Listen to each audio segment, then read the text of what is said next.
नमस्कार, मैं आर के सक्सेना मास्टरमाइंड कोचिंग रीवा के इस एजुकेशनल यूट्यूब चैनल में एक बार पुनः आपका स्वागत और अभिनंदन करता हूं। मेरा ये हिस्ट्री की इंडियन हिस्ट्री क्लास है और प्राचीन भारत में की क्लास में ले चुका हूं। इसी चैनल में सभी वीडियो अपलोड हैं और अब मैं आज शुरू करने जा रहा हूं मध्यकालीन भारत का इतिहास। तो ये हमारी हिस्ट्री की 21वीं क्लास है आपकी और बहुत ही इंटरेस्टिंग है। थोड़ा सा प्राचीन भारत हमको बोर करता है, क्रमबद्ध रूप से जानकारी नहीं मिलती है, लेकिन मध्यकालीन भारत में पूरी अच्छी तरह से जानकारी मिलती है, बहुत सारे फैक्ट मिलते हैं। तो मैं केवल इम्पोर्टेंट फैक्ट को लेकर के ये वीडियो बना रहा हूँ, तो इसे आप देखें और कैसा लगता है आप हमको जो है मैसेज द्वारा ही भेजें। तो वीडियो हमारा लास्ट तक देखें, ये तभी आपको लाभ मिल पाएगा। तो मध्यकालीन भारत के इतिहास की हम शुरुआत करते हैं। तो पहला इसमें कुछ लाइन आती हैं आपकी कि क्योंकि ये मध्यकालीन भारत में जो है वो एक प्रकार से जो सल्तनतें थीं, दिल्ली में 5 सल्तनतें थीं इन्होंने शासन किया। मुख्य रूप से उन्हीं को हम जो है मध्यकालीन भारत इतिहास के अंतर्गत पढ़ते हैं। तो गुलाम वंश से लेकर कहाँ तक है? गुलाम वंश से लेकर के लोधी वंश तक। कहाँ तक है? गुलाम वंश से लेकर के लोधी वंश तक है ना। तो ये मुस्लिम सत्ता थी, भारत में मुस्लिम सत्ता की शुरुआत यहीं से हुई है आपकी।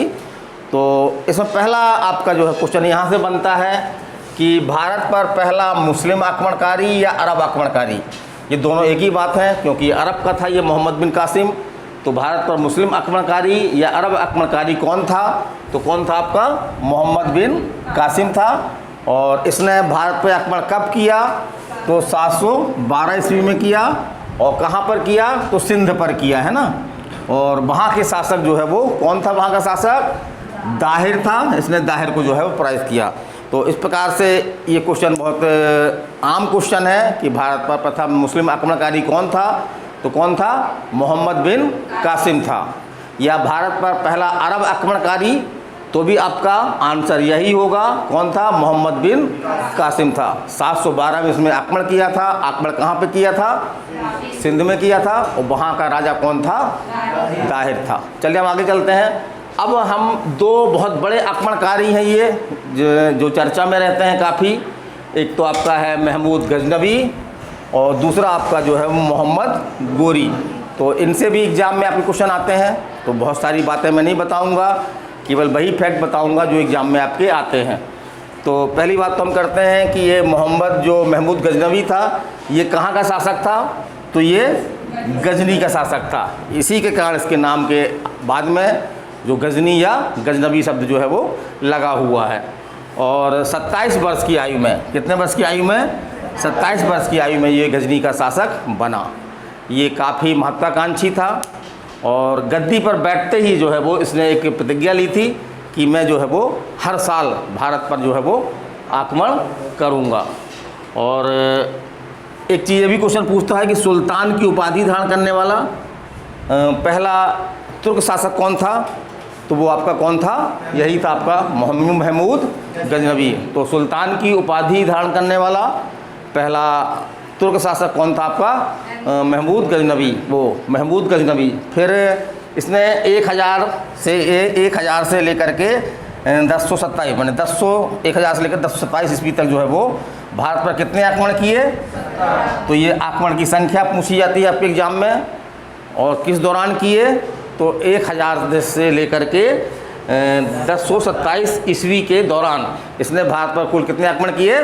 17 किए। तो 17 ये याद रखिएगा, है ना।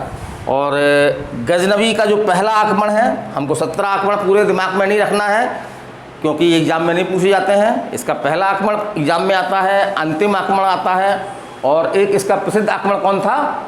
सोमनाथ मंदिर पर आक्रमण। सोमनाथ मंदिर पर जो आक्रमण किया था वो आता है। तो ये तीनों आक्रमण के बारे में हम आज जानेंगे। तो इसका जो है प्रथम आक्रमण कहाँ था? 1001 में कहाँ था? पंजाब के सीमावर्ती क्षेत्र के शासक जो है वो कौन था? जयपाल। जयपाल के विरुद्ध था, उसमें जयपाल की जो है वो पराजय हुई। तो प्रथम आक्रमण याद रखना है। सन कब है? 1001 है। कहाँ पे किया था? पंजाब के सीमावर्ती क्षेत्र में। वहाँ का शासक कौन था? जयपाल था। और इस युद्ध में जो है जयपाल मारा गया। फिर आगे चलते हैं। महमूद गजनवी का जो सबसे चर्चित आक्रमण है वो है आपका 16वां आक्रमण। कौन सा आक्रमण है क्रम का? 16वां आक्रमण। मैंने 17 आक्रमण किए थे, तो 17वां छोड़ करके उससे कम संख्या क्या है? 16वां है, तो 16वां आक्रमण। तो ये पूछा गया एग्जाम में कि सोमनाथ मंदिर पर महमूद गजनवी का जो आक्रमण किया गया था वो किस क्रम का था?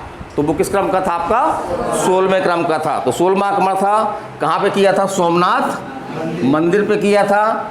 और सन इसका क्या है? 1025। 1025, तो 1025 याद रखिएगा आप। और यहाँ का राजा जो था वो था आपका भीमदेव, तो इसने भीमदेव को जो है पराजित किया था। और इसके बाद क्या हुआ? क्योंकि जैसा हमने बताया है, आगे बताएंगे कि महमूद गजनवी का जो भारत में आक्रमण का जो मुख्य उद्देश्य था वो था भारत में जो अपार संप्रदाय है उसको लूटना था, है ना। तो जब सोमनाथ मंदिर में लूटपाट का धन लेकर के और महमूद गजनवी के सैनिक जो है वो वापस लौट रहे थे, तो उसी दौरान जो है वो जाटों ने बीच में आक्रमण कर दिया और काफ़ी लूटा हुआ माल जो है वो इनसे छीन लिया। तो इससे क्रोधित होकर के महमूद गजनवी ने जो अपना अंतिम और 17वां आक्रमण किसके विरुद्ध किया? किस पर किया? जाटों पर किया, है ना। जाटों को सबक सिखाने के लिए कि तुम्हारी इतनी हिम्मत कि हमारे सैनिकों पे आक्रमण करो और हमारा लूटा हुआ धन को लूट ले जाओ, है ना। तो लूटे हुए धन को लूट लिया गया, है ना। किसने लूट लिया? जाटों ने। तो जाटों से चिढ़ करके और अंतिम आक्रमण जो है वो कब किया? 1027 में, है ना। ये 17वां आक्रमण था और अंतिम आक्रमण भी था आपका ये, वो जाटों के विरुद्ध था। तो इसको याद रखिएगा आप। चलिए हम आगे चलते हैं। जैसे हमने बताया था कि महमूद गजनवी के भारत आक्रमण का मुख्य उद्देश्य क्या था? भारत में अपार संप्रदाय को जो है वो लूटना था। तो इसको याद रखिएगा। मोहम्मद गोरी का ये उद्देश्य नहीं था। मोहम्मद गोरी का क्या उद्देश्य था? इस्लाम धर्म का प्रचार करना। जबकि इसका क्या उद्देश्य था? तो उद्देश्य में क्वेश्चन पूछे गए हैं, उद्देश्य में क्वेश्चन पूछा गया है, तो ध्यान रखिएगा आप, है ना। गोरी का उद्देश्य था प्रचार करना, इसका उद्देश्य था लूटपाट करना। और इसके दरबार में फरूखी, उतवी, फिरदौसी और अलबरूनी जैसे विद्वान जो है वो इसके दरबार में थे। किसके दरबार में थे? महमूद गजनवी के दरबार में थे। और कोई ऐसा कहा जाता है कि फिरदौसी और आपका उतवी जैसे विद्वान जो है वो जब आक्रमण के समय ही जो है मोहम्मद गोरी के साथ भारत आए ये साथ में, है ना। तो ये पूछता है कभी कभी एग्जाम में। और इनकी कुछ पुस्तकें हैं जैसे कि तहकीक-ए-हिंद, ये पुस्तक है आपकी, ये एग्जाम में आई है। इसको हिंदी में बोलेंगे भारत की खोज। इसके लेखक कौन है आपके? अलबरूनी। तो याद रखिएगा, तहकीक-ए-हिंद, इसके लेखक कौन है? अलबरूनी। इसी प्रकार से एक पुस्तक फेमस है शाहनामा, इसके लेखक कौन है आपके? फिरदौसी। तो इसको कैसे याद रखें? एक लाइन रख लें, तुकबंदी है, शाहनामा फिरदौसी। कोई शाह नाम के थे, उनको फिरदौसी माना गया, तो शाह फिरदौसी, शाह फिरदौसी। तो शाह से बना लेंगे आप शाहनामा, और फिरदौसी तो शब्द है ये जो इसके लेखक और विद्वान हैं। फिर हम आगे देखते हैं, तो एक पुस्तक और मिल रही है यहाँ पे हमको, किताब उल यामनी। क्या है? किताब उल यामनी। तो ये इसके लेखक हैं आपके उतवी। और 1930 में 59 वर्ष की आयु में जो है वो महमूद गजनवी की जो है वो मृत्यु हो गई। तो इस तरह सभी मेन फैक्टरों को हमने ले लिया। अब अगला आक्रमणकारी कौन है आपका? मोहम्मद गोरी। मोहम्मद गोरी, तो ये जो है वो गौर का शासक था। गौर एक छोटा सा पहाड़ी प्रदेश था जहाँ का ये शासक था। और इसका भारत पर प्रथम आक्रमण किसके विरुद्ध था आपका?